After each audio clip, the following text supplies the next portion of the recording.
Hello, thanks for tuning in for this video. So this is going to be the last one for the time being in this series on programming drums.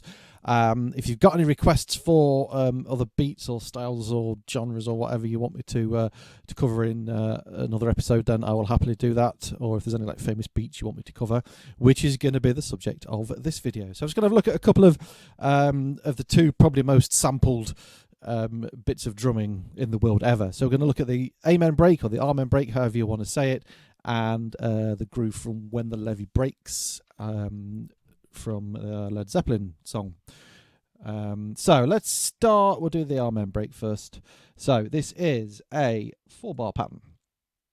And I'm just using the basic kind of acoustic kit that you get within Ableton. So let me just do this first. Right, so we've got closed hi-hat throughout most of it. There is an open in there, but we've got eighth notes on the closed hi-hat. So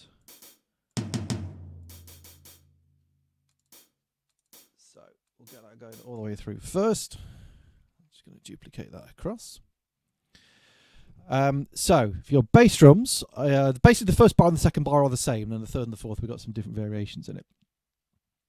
So your bass drums are going to go on the one and the and, so that's lined up with those first two hi-hats. We've got the snare, yeah, we'll go with that one, which is on the 2, and then we've got the last 16th note of beat 2, which is going to go there. When we get into, I'm just going to zoom in a little bit on this. When we get into beat 3, we're going to put a snare drum here, so we kind of get this kind of almost like the snare drum and hi-hat talking to each other going off here. Immediately after that, we're going to have 2 more bass drums in there, and then we're going to have the first and the last 16th note on beat 4. So beat 2 and beat 4 are basically the same kind of thing. So if I copy those across, just duplicate those into beat 2, bar 2.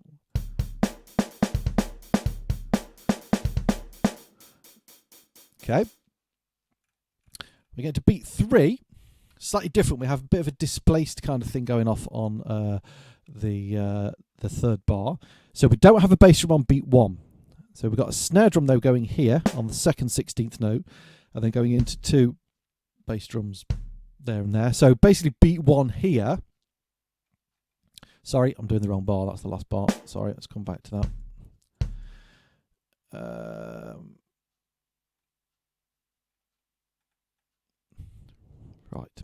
In fact, what I'm going to do is, let's copy that across again, because it's the third bar is actually quite similar. It's the fourth bar, it changes a bit more. Let's copy that across for the third bar. But what we're going to change is just beat 3 around here. So the first bit is the same. What we've done beat 3 is we basically just taken out this bass drum, and then what we do with the snare drums is we put just the one on the and of beat 4. Okay, so if I play this from beat 3,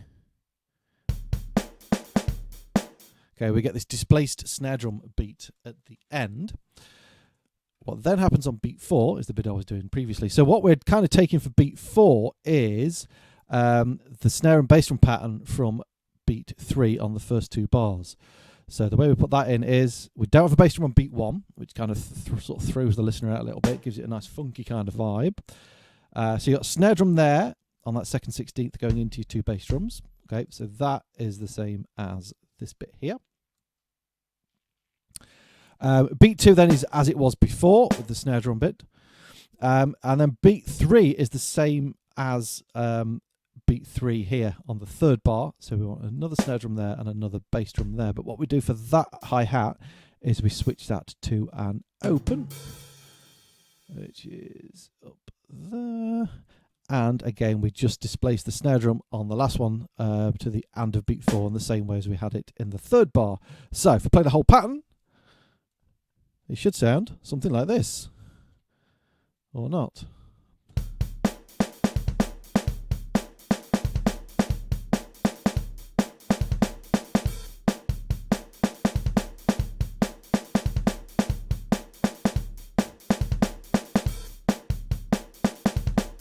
Okay, and there you have, let's label that up, the Amen break. Call it Amen, so I can put this in the pattern, and then I'm going to call this one Levee. So this is going to be, let's say, When the Levee Breaks, Led Zeppelin song played by John Bonham. As I understand it, it was recorded in the stairwell of an old haunted mansion, if I got my drumming trivia correct. So a lot of the kind of like the echo you get from it is almost sort of like a natural sort of reverb thing, but we're going to sort of program that in as we do it, so it should sound the same. So let's start with the hi-hat. So hi-hat is going to be straight eighth notes all the way through. So let's just copy those all across. If we put the basic bass drum bits in, the snare drum bits in first, we've got a bass drum on beat 1 and a snare on beat 2, another snare on beat 4, and then we have a bass drum on the last 16th note of beat 2, which is here. These are the main ones, and I'm going to put like the echoey bits in afterwards. So there's your basic sort of pattern, which is way too fast.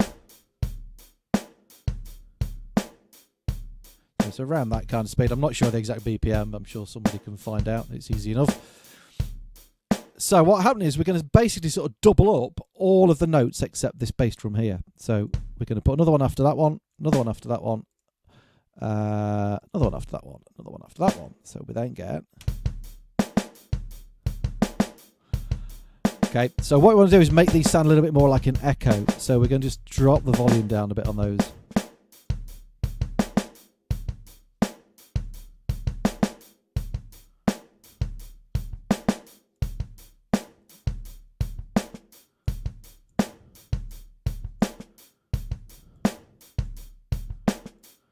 You can kind of play with these doubles hits, obviously to your taste. But that is the basic pattern.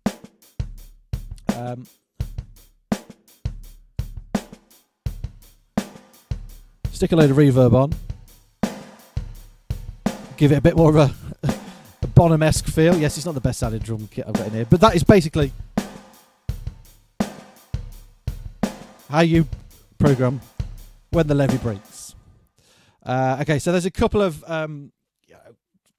classic drum grooves. I think between the two of them, they are probably the most two-sampled drum grooves in the world ever, and all from many, many years ago. So, yeah, I hope that was of some interest to you. Like I say, if anybody's got any requests for any other drum patterns to program in, I will happily do those. Just stick those in the comments box below.